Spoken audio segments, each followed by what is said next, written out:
En esta larga serie dedicada a los psico-killers, a los más famosos, a los más crueles, a los más sanguinarios psico-killers que ha dado la humanidad, pues es frecuente encontrar muchos restos de sus víctimas.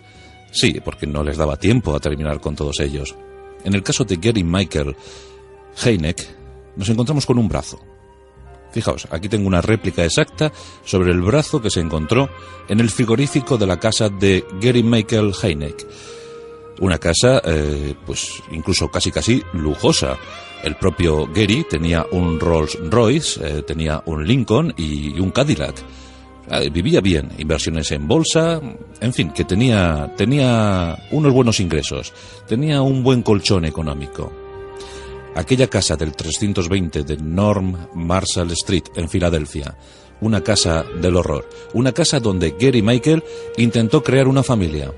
Una familia que, según él había diseñado, debería tener no menos de 10 prostitutas negras para poder así tener numerosa prole, hijos con todas ellas, y fortalecer de esa manera su iglesia, la iglesia que él mismo había fundado en ese año de 1971.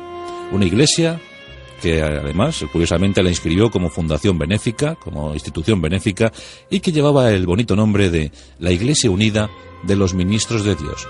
Él, por supuesto, era el sumo pontífice. Él era el primero de los obispos. La iglesia de Heineck. Esta noche vamos a hablar del brazo, de la iglesia y de todo lo que rodeó a este cruel y tremendo sádico sexual.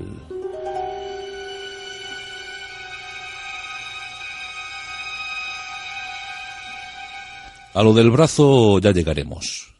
Pero antes es bueno que nos adentremos en la biografía, en la oscura biografía de este desconcertante personaje. Nos encontramos en Milwaukee, nos encontramos en California, en el año de 1943. En ese contexto de la Segunda Guerra Mundial nace Gary Michael Heineck. Un niño que no estaba llamado a ser feliz. Su educación no iba a ser feliz y su crecimiento no iba a ser el más adecuado. A los 2 años, con tan solo 2 años, sus padres se separan. Y él inicia de esa manera una penosa existencia. Cuentan que en sus primeros años vio la crueldad, vio pues la tortura, vio los golpes, las riñas frecuentes. Y eso al parecer marcó su ánimo y su sentir. Por si fuera poco, su mente estaba algo alterada. Y esta condición se incrementó cuando, con muy poquitos años de edad, se cayó de un árbol. Él, hay que decirlo todo, tenía un cráneo, tenía las dimensiones craneales pues un poquito exageradas. Tenía la cabeza grande, vamos. Pero al caer del árbol, su cráneo se deformó ostensiblemente. Y los niños del colegio, que son siempre tan raros, son siempre tan directos, tan gráficos, le empezaron a llamar balón. Mira, viene el balón. Mira, tiene la cabeza como un balón. Bueno, pues eso al parecer a Gary eso le afectaba muchísimo y empezó a ya incubar una especie de odio hacia la humanidad y una especie de personalidad propia introvertida que le impedía relacionarse normalmente con los niños de su edad. Pero claro, si tú llegabas a un grupo de niños y te llamaban balón y se reían de ti, se mofaban de tu deformidad, pues sí, es para acuñar algo de odio, sí. El caso es que, ya os digo, que su adolescencia no fue muy normal, con muchísimos problemas para poder relacionarse con las chicas. Si os dais cuenta, hay muchos denominadores comunes en estos psico-killers. Tienen una infancia todos muy parecida, una infancia llena de problemas, llena de tumultuosidades. Y la de Gary no fue diferente a la de otros psico-killers. Así que con ese golpe que se dio en la cabeza, empezó su verdadera historia negra. Un historial psiquiátrico tremendo. Cuenta su historia que en 21 ocasiones fue internado, o él mismo se internó, en centros psiquiátricos. En 21 ocasiones. A veces los vecinos, otras los familiares, otras veces él mismo, porque hay que decir también que tenía un coeficiente intelectual muy aceptable, de 130, o sea que el chico era inteligente. Pero era inteligente, según dicen sus biógrafos, en una sola dirección, la económica. Estaba muy dotado, muy capacitado para obtener dinero. Tenía la mente muy lúcida, posiblemente el único territorio de su mente que permanecía lúcido. eso le permitía conseguir dinero, obtener ganancias, montar y desmontar negocios. Eso fue una constante en su vida. Como os digo, en 21 ocasiones fue internado en un centro psiquiátrico. En 13 ocasiones intentó el suicidio, porque su vida era una vida difícil, una vida atormentada. Sí, conseguía el dinero, pero no tenía nada más, no tenía amor. El amor lo encontraba en las prostitutas. En 13 ocasiones intentó acabar con su vida, y de las 13 salió, sobrevivió, era un superviviente nato. Más tarde fue al ejército, se alistó, se incorporó a filas, y de este ejército le expulsaron con un diagnóstico médico muy claro: esquizofrenia. Gary Michael Hynek tenía esquizofrenia, era esquizofrénico. Esto él no lo aceptó nunca. En el año 1970 se enfrenta a un nuevo y fatídico episodio en su vida: el suicidio de su madre. Su madre ya no podía más. Su madre lo estaba pasando fatal. Y encima lo de su hijo, lo de Gary. En el año 70, cuando Gary tiene tan solo 27 años, tiene que asistir al funeral de su madre. Y esto provoca un cambio de planes vitales en la vida de Gary. Sí, Gary va a formar su vida de otra manera, la va a componer de otra manera. En el año 71 inscribe como asociación benéfica, como fundación benéfica, inscribe la Iglesia Unida de los Ministros de Dios. Ha creado una secta, una iglesia, de la que él es fundador, único miembro, pero que espera que muy pronto pues muchos se apunten, muchos se incorporen a su idea de cómo debe ser la vida, y eso le procure pues pingües beneficios. Una de tantas sectas coercitivas de las que había en Estados Unidos en los años 70. Eran los tiempos del Vietnam, la guerra del Vietnam, el Power Flower. Muchas cosas, los jóvenes estaban inquietos, alborotados. Historias macabras, truculentas. El asesinato de Sharon Tate, la mujer de Roman Polanski. Los jóvenes querían cambiar el mundo. De lo que no se percataron es que el mundo les estaba cambiando a ellos. Uno de esos jóvenes, con tan solo 28 años, ya había fundado su propia iglesia, Gary Michael Hynek. Con 28 años ya era obispo. ¿Quién le podría parar? Intentó insertarse en la vida capitalista.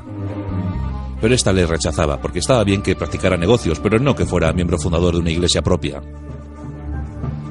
Así que con múltiples problemas entró en contradicciones, porque claro, por un lado el capitalismo, por un lado la economía, y por otro lado la perversión, la oscuridad, lo tétrico.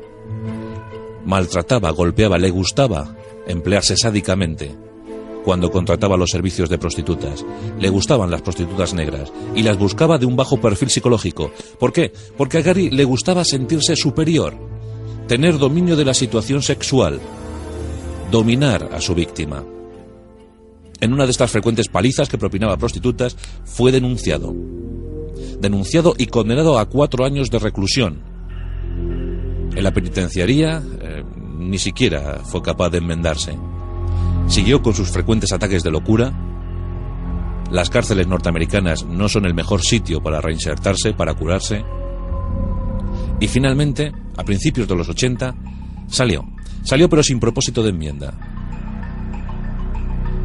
Lo que sí le gustó fue ir al cine para ver una película que se llamaba La vida de Susan Gu. Ahí se nos mostraba pues la existencia de una joven oriental, sus vicisitudes, sus aventuras, y él pensó que lo mejor era abandonar a las prostitutas negras y dedicarse a encontrar a una sumisa oriental. Sí, una oriental, puede ser china, puede ser japonesa, tailandesa, camboyana, vietnamita. Sí, ella sin duda alguna será sumisa, será obediente. Estará pendiente de mí, me cuidará, me mimará. Sí, esta película me ha orientado, me ha dado un aviso, me ha abierto una puerta. Buscaré una oriental. Fue a una agencia matrimonial y en el año 1983 se casa. Se casa con una joven dispuesta, guapísima, pero claro, Gary Michael Hynek estaba llamado a otras cosas. La primera semana fue divertida, pero no llenaba. La joven oriental no llenaba todo lo que él pretendía, no llenaba su hueco, su alma. A la semana de estar casado, la joven llegaba del supermercado y se encontraba a Gary Michael en la cama con 3 prostitutas. La joven se enfadó muchísimo. De nada sirvieron las explicaciones de Gary Michael. Gary decía: no, es una costumbre norteamericana. Esto lo hacemos aquí frecuentemente.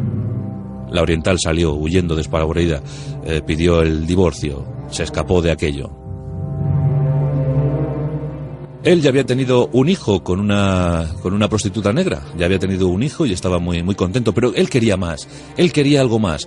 ¿Acaso no era el miembro fundador de una iglesia, la Iglesia Unida de los Ministros de Dios? ¿Acaso no era el sumo sacerdote? Pues ¿por qué no pensar en crear una inmensa secta? ¿Por qué no pensar en tener una gran familia? Sí, formar un harem. Él lo diseñó todo, lo calculó todo minuciosamente.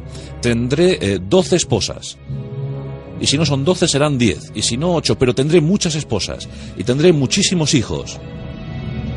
Y todos formaremos una familia feliz, y todos girarán en torno a mí. Claro, Gary soñaba con que alguien siguiera alimentando su ego. Pero las prostitutas que iba reclutando, que iba capturando, no estaban dispuestas a servir a esos planes. Sí es cierto que su perfil psicológico era bajísimo en algunos casos, casi rozando el retraso mental. Pero eso no les quitaba lucidez en el momento de ver cómo un hombre las pegaba, las torturaba, las sometía a la más cruda bajeza moral, psicológica. Lo estaban pasando muy mal, realmente mal. La primera víctima fue Josephine River. Josephine River era prostituta y fue la primera, pero la primera también consiguió un privilegio, el de ser la favorita. Ella se ganó la confianza de Gary Michael y durante algunos meses pues fomentó esa confianza. Estaba esclavizada por él. La golpeaba, la pegaba, pero consiguió ser su brazo derecho, su auténtica mujer de confianza, su lugarteniente. Ella misma buscaba prostitutas para Gary. En su momento de máximo esplendor llegaron a estar 6 reunidas en torno al sádico Gary Michael Hynek. 6 prostitutas. Él las golpeaba, pero también le gustaba ver cómo se golpeaban entre sí, las ordenaba que se golpearan, las torturaba. Y finalmente la fatalidad. 2 de ellas fallecieron. A Gary le gustaba mucho recluirlas en un sótano húmedo, lleno de porquería, lleno de suciedad. Las encadenaba a tubos de algún váter o de alguna zona del subterráneo. Y también había creado una especie de zulo donde colocaba a las que se negaban a cumplir con sus propósitos. Fueron meses tremendos. Las golpeaba, una de ellas murió colgada del techo. Estuvo durante una semana agonizando. Murió de inanición. Colgada del techo durante una semana. Solo porque había abortado. Ese fue su único delito, abortar. No le había dado un hijo a Gary. Y el castigo fue tremendo. Colgada de un techo durante una semana hasta que falleció. Otra de ellas murió electrocutada. En medio de una sesión sadomasoquista, supongo que los calambres fueron tremendos, y la joven Débora, murió electrocutada. ¿Cómo se deshizo de estos 2 cadáveres? Pues muy sencillo. Simplemente se dedicó a hervir los cuerpos de las jóvenes, a desmembrarlos, a machacarlos y hacerlos desaparecer. Y la mejor manera para hacerlos desaparecer era la de provocar la antropofagia. Las jóvenes que quedaban en el subterráneo, en el sótano, fueron alimentadas durante semanas con los restos de las 2 fallecidas. Con lo que no podía hacer con ello una gacha o una comida o un revoltillo, pues con esos restos se los entregaba a su perro favorito, a un Doberman. Le dio un brazo entero y el Doberman lo devoró porque no había comido nada durante días, devoró el brazo de la joven. El otro lo guardó en el frigorífico como recurso alimenticio por si acaso el Doberman seguía teniendo hambre. Pero lo más pavoroso, lo más aterrador, es comprobar cómo estuvo moliendo los restos de las jóvenes para dárselos a las otras víctimas. Estuvieron devorando a sus propias compañeras. Finalmente, tras capturar a la última el 24 de marzo de 1987, el 25, al día siguiente, Josephine Reiber consiguió un permiso de su captor para visitar a la familia, porque ya estaban sospechando, ya pensaban que Josephine había desaparecido. Y claro, Gary estaba muy convencido, estaba muy confiado en Josephine, le había ayudado a capturar a sus víctimas y le concedió ese permiso. Sí, puedes acercarte a ver a tus familiares, pero inmediatamente deberás volver. Josephine ya no podía soportar más la situación y se presentó en la comisaría. Allí explicó con detalle todo lo que había sucedido en ese 320 de North Marshall Street, en Filadelfia. Contó con todo lujo de detalles lo que había sucedido. La policía se presentó en el domicilio. Gary, desconcertado, dijo: posiblemente no he pagado la pensión de manutención de mi hijo. Bien, la policía no tragó, no se lo creyó, y entró en la casa. Entró en la casa para comprobar el horror. Los elementos sadomasoquistas, los adminículos que había utilizado Gary, el perro Doberman con todavía restos del brazo. Y cuando entraron en el subterráneo, cuando entraron en ese mundo oscuro e infernal, encontraron a dos jóvenes semidesnudas, aferradas a un váter. Abrieron la trampilla de aquel zulo y encontraron a otra totalmente desnuda y con la mirada perdida, ida, a punto de fallecer.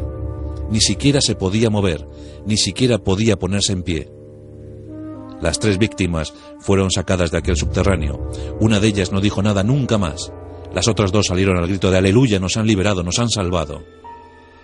Por cierto, todas ellas con los tímpanos perforados, porque Gary Michael les había perforado los tímpanos con un destornillador para impedir que escucharan a alguien. Solo quería que le vieran a él.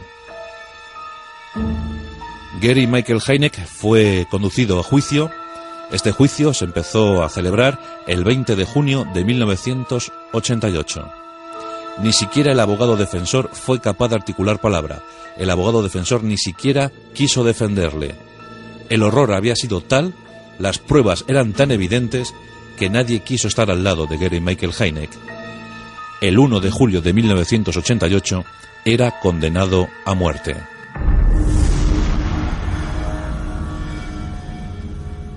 La historia de un perturbado. La historia de un hombre surgido directamente del infierno. De esos que a veces nos entrega la historia de la infamia. La historia de Gary Michael Hynek.